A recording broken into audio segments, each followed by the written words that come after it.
Hello everyone. तो आज मैं बताने जा रहा हूँ इम्पोर्टेंट टॉपिक के बारे में। अगर मान लीजिए आपको पूरा चैप्टर नहीं पढ़ना है, आपको बस टॉपिक ही कंप्लीट करना है, तो क्या क्या करें। इसके पहले मैंने एक वीडियो बनाया था जिसके ऊपर मैंने चैप्टर वाइज मैंने मार्क्स डिस्ट्रीब्यूशन और इम्पोर्टेंस को बताया था, कौन से ईजी है, कौन से पहले करना चाहिए, सीक्वेंस वाइज मैंने सब बता दिया था। अब हम लोग देखने वाले हैं कि टॉपिक वाइज कैसे करना है। तो टॉपिक वाइज मैं जो इम्पोर्टेंट उस हिसाब से स्टार्ट कर रहा हूँ।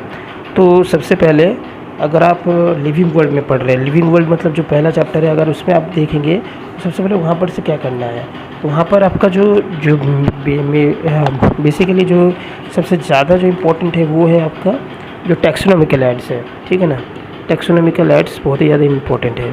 तो आप सबसे पहले टैक्सोनॉमिकल एड्स कंप्लीट करने की कोशिश कीजिए। टैक्सोनॉमिकल एड्स में क्या क्या आते हैं, जैसे हार्बेरियम, बोटेनिकल गार्डन, म्यूज़ियम, ये सब हो गया। उसके अलावा जो आपका टैक्सोनॉमिकल एड में फिर कीज़ है, मोनोग्राफ है, मैनुअल से फ्लोरा है, ये सब करिए, ठीक है। उसका सेकंड जो है टैक्सोनॉमिकल हायरार्की। तो जो हायरार्की में लिख दे रहा हूँ हायरार्की, तो ये बहुत ही ज़्यादा इम्पोर्टेंट है, इसको कीजिए, ठीक है ना। उसके बाद टैक्सोनॉमी वाला, टैक्सोनॉमी मतलब किस तरह से हम लोग क्लासिफिकेशन करते हैं, किस तरह से मतलब डिवाइड करते हैं, ये थोड़ा सा बेसिक चीज़ इसको देख लेना, रूल्स वगैरह जो होता है, ठीक है ना।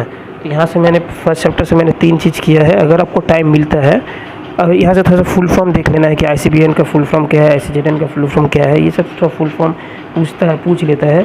उसके बाद कैरलस लीनियस ने क्या किया था, तो ये सारा थोड़ा चीज़ देख लेना है। उसके बाद थोड़ा सा वो एग्जाम्पल के साथ जो हायरार्की विथ एग्जाम्पल देखना है। एग्जाम्पल में किसका लेना है, ह्यूमन का और मैंगो का। ये दोनों आप कर लेंगे तो आप इससे बाहर नहीं आता है। ह्यूमन का पूछता है और मैंगो का पूछता है, क्योंकि यही बुक में दिया हुआ है, ठीक है। तो हम लोग फर्स्ट ये से मूव करते हैं सेकेंड में। तो बायोलॉजिकल क्लासिफिकेशन का बात करते हैं। तो बायोलॉजिकल क्लासिफिकेशन जो है, यहाँ से आपको 5 किंगडम क्लासिफिकेशन बहुत अच्छे से कर लेना है। किस बेसिस पे किया गया है, किस बेसिस पे नहीं किया गया है, क्या उनके टाइप थे, पूरा जो चार्ट है 5 किंगडम क्लासिफिकेशन का वो पूरा अच्छे से कर लेना है, ठीक है। उसके बाद अगर आपको वो हो जाए तो आप जो है इसके बाद मोनेरा के बारे में पढ़ लेना। मोनेरा जो है, मोनेरा के बारे में थोड़ा पढ़ना है, थोड़ा प्रोटिस्टा के बारे में पढ़ना है। प्रोटिस्टा ज़्यादा इंपॉर्टेंट है मोनेरा से।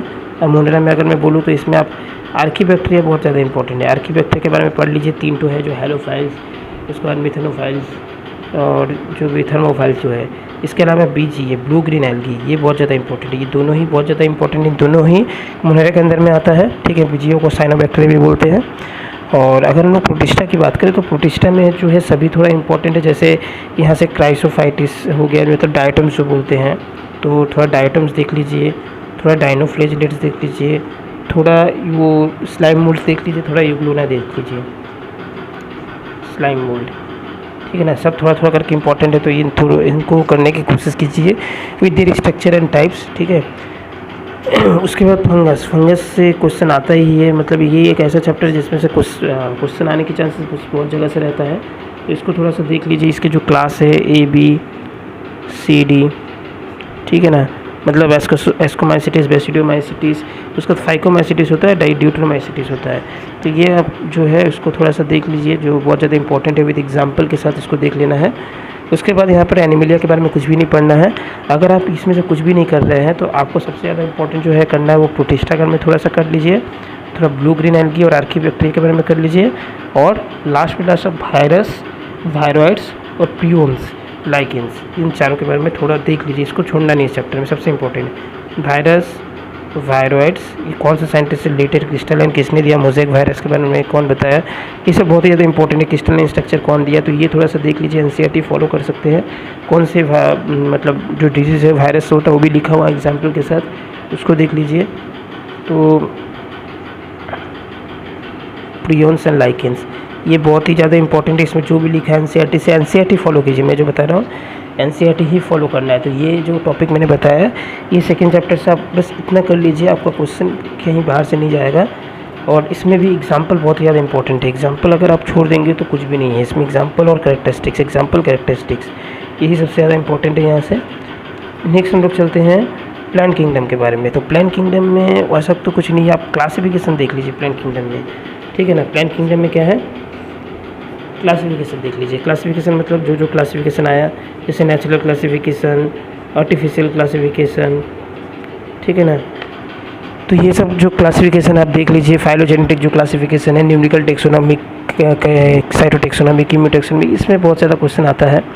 इसके अलावा क्या है, जो एल्गी अच्छे से पढ़ लीजिए। एल्गी में जो भी चीज़ है, एल्गी में 3 चीज़ें ना एग्जाम्पल के साथ, bryophyta, red algae, green algae and brown algae, ये तीनों के बारे में एग्जाम्पल, कौन से पिगमेंट से कलर आता है और क्या क्या फूड मटेरियल कहाँ पाया जाता है, ये चीज़ थोड़ा सा देख लेना है, ठीक है।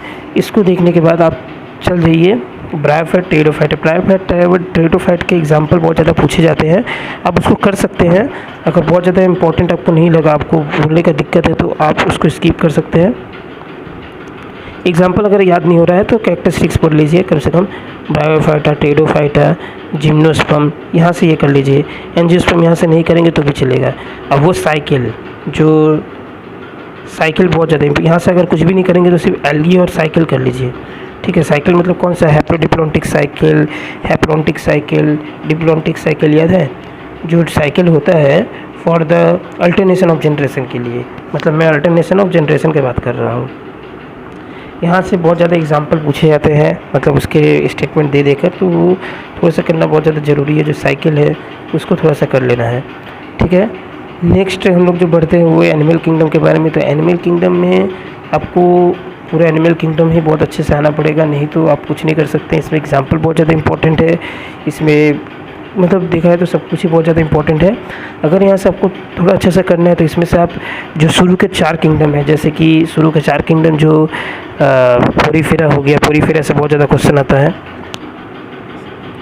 ठीक है। पोरीफेरा का स्ट्रक्चर जो होता है उससे बहुत ज़्यादा क्वेश्चन आता है, पोरीफेरा। इसके अलावा आप उसके बाद जो है निडारिया कर लीजिए, थोड़ा सा निडारिया कर लीजिए, सिलिंट्राटा कर लीजिए थोड़ा सा, और इसके अलावा प्लेटीहेलमिंथिस एंड एस्क्लेमिंथिस, ये इनसे क्वेश्चन बहुत ज़्यादा पूछा जाता है। और जो एखाइनोडर्मा है उसका एग्जाम्पल, ये बहुत ज़्यादा इंपॉर्टेंट है। और अगर हम लोग बात करें जो कोर्डेट्स है, तो कोर्डेट्स नॉन कोर्डेट्स में जो डिफरेंस है उसको थोड़ा सा देख लेना है। मोलस्का, मतलब यहाँ एग्जाम्पल आप जितना ज़्यादा करेंगे उतना ज़्यादा अच्छा है। और फिशेस, साइक्लोस्टोमेटा, कॉन्डिक फिश, ये सब जो है ना बहुत ही ज़्यादा इंपॉर्टेंट है। यूरोकोडाटा, तो यहाँ से कुछ भी छोड़ नहीं सकते क्योंकि कहीं से भी क्वेश्चन दे सकते हैं, मतलब वेराइटीज़ बहुत ज़्यादा है। मैंने जो बताया वो कर लीजिए, उसके बाद जो टाइम मिले उसके बाद आप दूसरा भी टॉपिक कवर कर सकते हैं। वो करने के बाद जो नेक्स्ट है वो हम लोग देखते हैं, वो है morphology of flowering plant. Morphology of flowering plant में वैसा कुछ तो है नहीं, लेकिन आपको पूरा ही करना है। सबसे ज़्यादा इंपॉर्टेंट जो है आपका modification of stem, modification of leaves, ये बहुत ज़्यादा इंपॉर्टेंट है, इसको कर लीजिए, ठीक है ना। मॉडिफिकेशन जो होता है, तो ये मॉडिफिकेशन वाला जो चीज़ है वो कर लीजिए। और इसके अलावा जो फार्मूला है, मतलब जो फ्लोरल फार्मूला होता है, तो वो कर लीजिए, फ्लोरल फार्मूला करिए। और उसके बाद मॉडिफिकेशन, तो मॉडिफिकेशन बहुत ज़्यादा इंपॉर्टेंट है अपने अपने, क्योंकि इससे क्वेश्चन बहुत ज़्यादा पूछा जा चुका है, तो इसको करना बहुत ज़्यादा ज़रूरी है। इसके अलावा एग्जाम्पल में क्या है, जैसे कि आपका इन्फ्लोरेसेंस का एग्जाम्पल उतना ज़्यादा इंपॉर्टेंट नहीं है। प्लेसेंटेशन का एग्जाम्पल हो गया, तो प्लेसेंटेशन थोड़ा सा देख लीजिए। 5 तरह के होते हैं प्लेसेंटेशन मतलब क्या होता है, ओवरी जो मतलब जिस तरह से अरेंजमेंट होता है उसको प्लेसेंटेशन बोला जाता है। प्लेसेंटेशन आप देख लीजिए। और इसके अलावा आपका वो जो एपिगाइनस होता है, पेरिगाइनस जो होता है, वो किस तरह से किस लेवल पे है, तो उस हिसाब से वो थोड़ा सा देख लेना है, ठीक है, क्योंकि यहाँ से क्वेश्चन ज़्यादा पूछने का चांसेस रहता है, तो इन चीज़ों को कर लेना है। और इसके बाद मैं एनिमल किंगडम से जो मॉर्फोलॉजी है वहाँ से कुछ नहीं बता रहा हूँ, यहाँ से सब स्किप कर रहा हूँ। सेल साइकिल में आता हूँ। सेल साइकिल में आपको मियोसिस 2, सिंथेटिक फेज, मियोसिस 2 का जो प्रोफेज का जो 5 पार्ट है वो बहुत अच्छे से कर लेना है। इंजाइम का जो पार्ट्स है उसको बहुत अच्छे से कर लेना है, इंजाइम बहुत ज़्यादा इंपॉर्टेंट होता है। इसके अलावा फोटोसिंथेसिस में बात करें तो फोटोसिंथेसिस में आपको तीनों साइकिल बहुत अच्छे से करना है, ठीक है। कैम साइकिल जो C3 साइकिल हो गया, C4 C3 बहुत ही ज़्यादा इंपॉर्टेंट है, C4 सबसे ज़्यादा इंपॉर्टेंट है, ठीक है। फोटो रिस्पिरेशन से क्वेश्चन आते रहता है, तो फोटो रिस्पिरेशन फॉलो कीजिए, फोटो रिस्पिरेशन बहुत ज़्यादा इंपॉर्टेंट है। और इसके अलावा अगर हम लोग बात करें फोटो रिस्पिरेशन के अलावा, तो फोटो रिस्पिरेशन के अलावा आपका मैं यहाँ लिख देता हूँ क्या क्या है। फोटो रेस्पायरेशन करिए, C3 C4 करिए, कैम साइकिल करिए, ये सब एग्जाम्पल के साथ करना है। इसके अलावा कैम पाथवे जिसको बुलाया जाता है, उसका ग्लाइकोलाइसिस, ETS, उसके बाद जो फर्मेंटेशन और लैक्टिक एसिड फॉर्मेशन होता है वो करना है, मतलब जो एनारोबिक का पार्ट है, एनारोबिक रेस्पिरेशन का वो करना है, और क्रीप साइकिल करना है। पूरा आप स्टेप नहीं करेंगे तो भी चलेगा। यहाँ पर आपको क्या क्या एंजाइम लग रहा है उसको करिए, क्या कितना एनर्जी प्रोड्यूस हो रहा है उसको करिए, ठीक है। तो ये सब करेंगे, कहाँ हो रहा है ये प्रोड्यूस करिए, किससे क्या बन रहा है ये प्रोड्यूस कीजिए। पूरा स्टेप वाइज, ज़रूरी नहीं पूरा स्टेप वाइज करना है, ठीक है। ये आप प्लांट वाले जगह से कर लीजिए। उसका nutrition, macro and micro nutrition जो होता है उसके क्या क्या फंक्शन है, उसका फंक्शन एंड किस फॉर्म में वो एब्जॉर्ब होता है, ठीक है ना। तो एब्जॉर्बेबल फॉर्म करिए उसमें, ठीक है। डेफिशिएंसी सिम्टम कीजिए, क्या डेफिशिएंसी सिम्टम्स देखने को मिलता है, और उसके बाद इनका फंक्शन थोड़ा थोड़ा, ठीक है ना। फंक्शन कर लेंगे तो हो जाएगा। हार्मोन्स बहुत ज़्यादा इंपॉर्टेंट, जहाँ से क्वेश्चन पूछे जाते हैं। हार्मोन्स में तीनों चाहे पाँचों कर लेना है, ऑक्सीन, जिबरेलिक एसिड, साइटोकाइनिन, उसके बाद इथिलीन, एब्सिसिक एसिड, सभी को कर लेना है, ठीक है।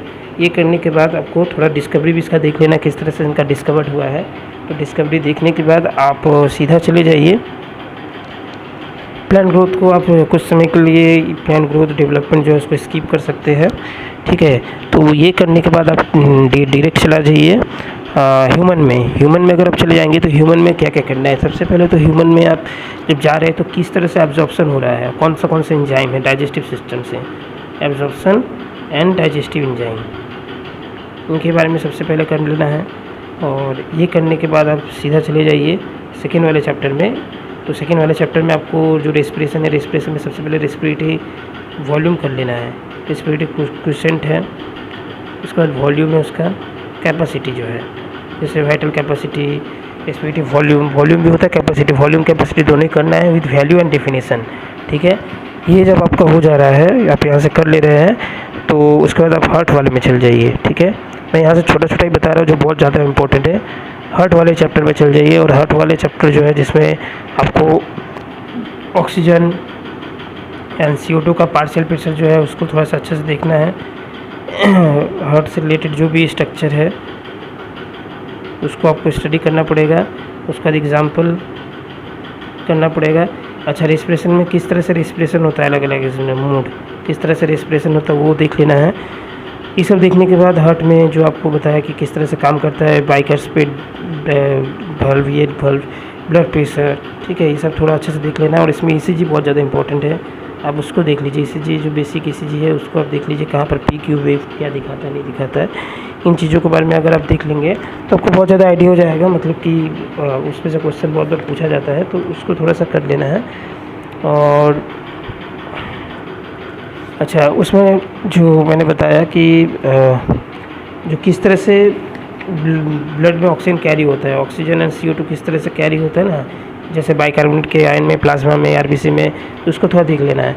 और साथ ही साथ रेस्पिरेटरी में जो डिसऑर्डर है, जैसे कि एम्फाइसीमा हो गया, और इसके बाद ये अस्थमा हो गया। एम्फाइसीमा बहुत ही ज़्यादा इंपॉर्टेंट है। एम्फाइसीमा अगर डिसऑर्डर में पड़ रही तो एम्फाइसीमा छोड़ नहीं सकते, क्योंकि बहुत बार क्वेश्चन आ गया और रिपीट भी होता है।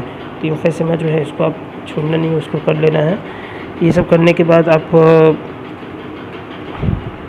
थोड़ा सा कार्डियक साइकिल देख सकते हैं, ठीक है। उतना ज़्यादा इंपॉर्टेंट नहीं है कार्डियक साइकिल, क्योंकि वो एक बेसिक सा दे दिया है। अब एलिमिनेशन वाले में जाए तो एलिमिनेशन में सबसे पहले किस तरह से नाइट्रोजनस एलिमिनेशन होता है अलग अलग ऑर्गेनिज्म में, तो उसका एग्जांपल पढ़ना